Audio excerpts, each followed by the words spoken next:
Action, comedy, drama, romance, anime has it all. Whether you're looking for people-eating titans or widower vampires who have lost their faith in humanity, the medium has something for everybody. Here's the thing though, high-octane anime shows like Code Geass and Full Metal Alchemist can be a little stressful to watch when you've had a long week. Sometimes you're just not up for that kind of emotional stress. If cozy is what you're looking for, not even Kakaguru-y fan service will do the job. But if you're tired of rewatching Studio Ghibli movies, stay tuned. This is a little bit human, and these are our favorite cute anime shows. First up, we've got Toradora. For the older anime fans out there, we're gonna make you feel a little older because it's been 15 years since Toradora first came out in 2008. While it hasn't aged as well as other anime shows of the time, mainly because of how flat Taiga is as a character and other ways. You're flat-chested? This anime show is a rom-com that follows the high school lives of Taiga Aisaka and Ryuji Takasu, who each have a crush on each other's best friends. The two scheme together to help the other person get with their friend. Except it doesn't go as planned. Taiga's hot-headedness and Ryuji's awkward attempts to cool her fury, not to mention the sheer amount of time they end up spending together, makes everyone around them think that they're seeing each other. Even the very people they want to end up with. It's not a very complex anime, and it's not going to be one of those shows that will leave you hanging with bated breath thinking, will they or won't they? Because it's obvious right away. It's the funny shenanigans and misunderstandings leading up to that conclusion that make it worth watching though.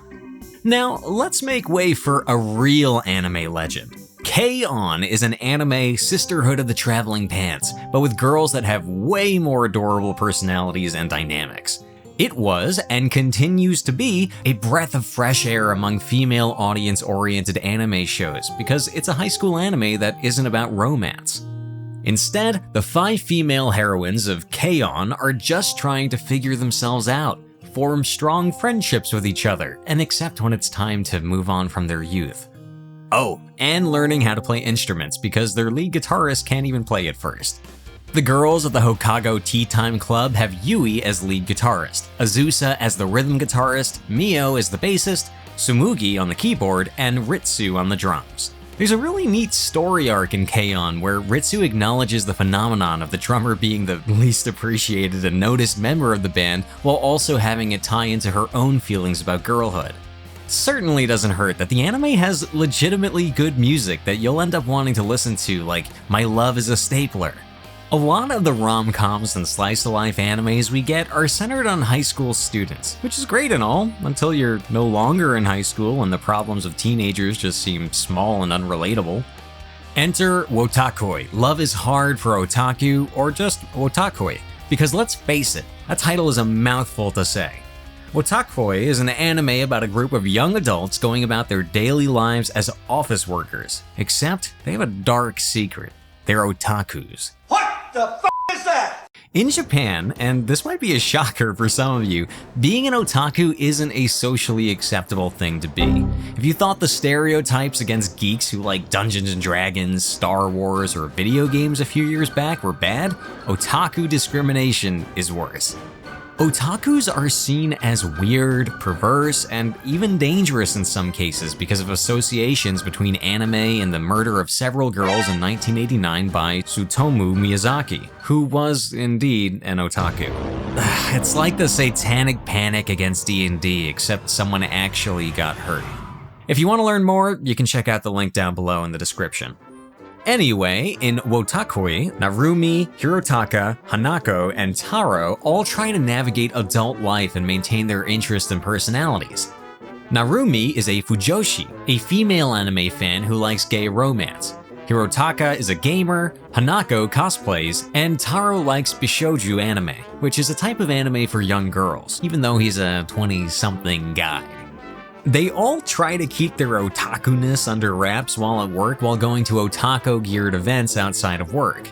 As the series progresses, the group starts partnering up with each other because really, it's not like they get to be real with other people aside from each other. It's a beautiful yet lighthearted story about the pressures of growing up, learning to hold on to your real self despite the pressures of living in a society, and maintaining adult relationships. Okay, maybe this should be classified as a fantasy because who makes a close-knit friend group in their adult years? A magical girl anime feels more attainable. Speaking of magical girl anime, you already know what show this one is by the transformation sequence. Cardcaptor Sakura is a show that a lot of the ladies watching this no doubt grew up with. The titular heroine, Sakura Konomoto, becomes the guardian of the Clo cards after she accidentally releases all of the spirits of the Clo cards. With it, she wakes up Cerberus, which is this little flying yellow thing.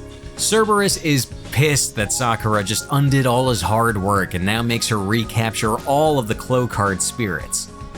It's not all doom and gloom for Sakura though, even if she just became bound to do child labor for what could effectively be a djinn. She gets a key pendant that transforms into a magical wand. With it, she can capture the Clo card spirits again and contain them in their cards. Now, you would think that because Cardcaptor Sakura is an older anime, all of its tropes would be played straight, but they're not. Notably, Sakura's outfits don't just magically appear out of thin air. Her cousin, Tomoyo, actually makes them for her because she thinks it's cute and she wants to practice her fashion design skills, something she's really passionate about as an aspiring designer. Tomoyo also serves as a camera crew, following Sakura around to record their adventures. She basically explains how these secret magical battles happen in plain sight and how the magical girl transformation happens. Because the show mostly has child characters in its cast, it's extremely child-friendly and perfect to watch if you have a small child watching with you. The situations the heroes are thrown into can get really scary though, so you might want to supervise a kid watching it anyway. There is a lot to unpack in Kiss Him, Not Me. On the surface, it presents itself as a funny reverse harem about a girl trying to get her male friends to date each other, but it's also commentary on how women are treated if they're not the two most important things women should be, pretty and thin. When Kei, a Fujoshi, loses weight after not eating for days because her favorite character died, her male classmates start treating her differently. They think she's hot now, so they're not treating her like an invisible nobody like they did earlier in the show. Shy and slightly naive Kei takes it as plain friendliness and starts trying to make her Fujoshi dreams come true by getting the guys to fall in love with each other. And sure, it sounds a little problematic and there's discourse about Fujoshis fetishizing men, but it's fair play in Kiss Him Not Me, where everyone treats Kei differently because of how she looks. Except for one guy who's willing to stick by her through thick and thin. Literally. Also, the fact that Kei schemes a little to get the guys to fall in love means she plays a much more active role in the story than a lot of female reverse harem protagonists. Looking at you, Miyaka Yuki of Fushigi Yugi. ダメだよ。やっぱり離れられない。こんなに好きなんだもん。 You did not have to put it like that. Let's just pause for a minute and appreciate the musical masterpiece that is Masayuki Suzuki's voice.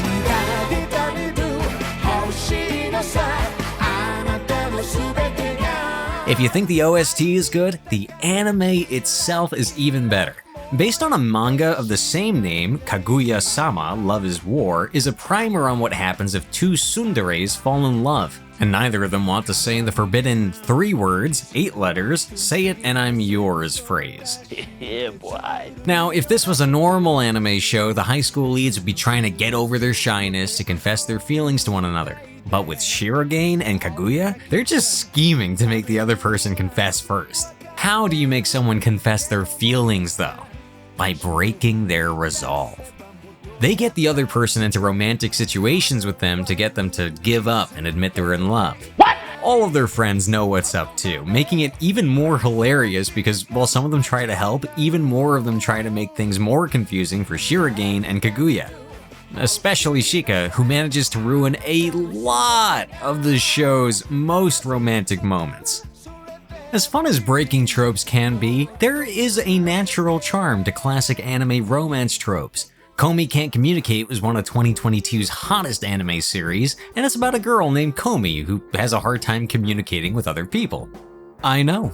What a surprise.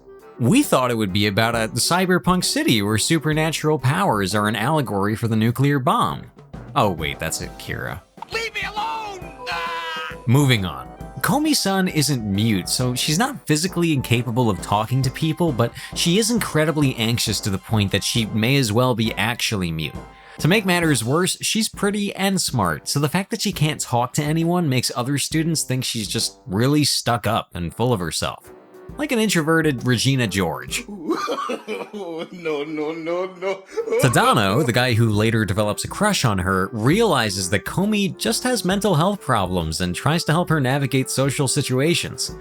Komi's goal, now that she has one friend, to make 100 friends. The show never makes fun of Komi's issues or put in a lot of stressful, unnecessary drama between her and the other students, so it's a surprisingly mature story. As our list comes to a close though, let's move entirely out of the high school romance category. If you've already seen Wotakoi or want to add another Wotakoi type show to your list, you can check out New Game. It's like K-On! But with 20-something women in the workplace. The show follows Suzukaze Aoba, an intern, as she joins Eagle Jump, the video game studio that made her favorite video game. It's a dream come true for her, but for her coworkers who actually work day in and day out on projects, staying motivated is tough, which makes Aoba see how, maybe, the video game industry isn't all it's cracked up to be. The show doesn't get depressing though, which could be a good or bad thing, depending on how much you hoped it would represent the realities of the video game industry, but it is a fun show. All of the girls are geeks of some kind because their job basically self-selects for that range of interests. They all try to cope with adult life and the fact that they just feel like overgrown kids while also trying to help Aoba figure things out and get her to do minor tasks for them like a good intern would.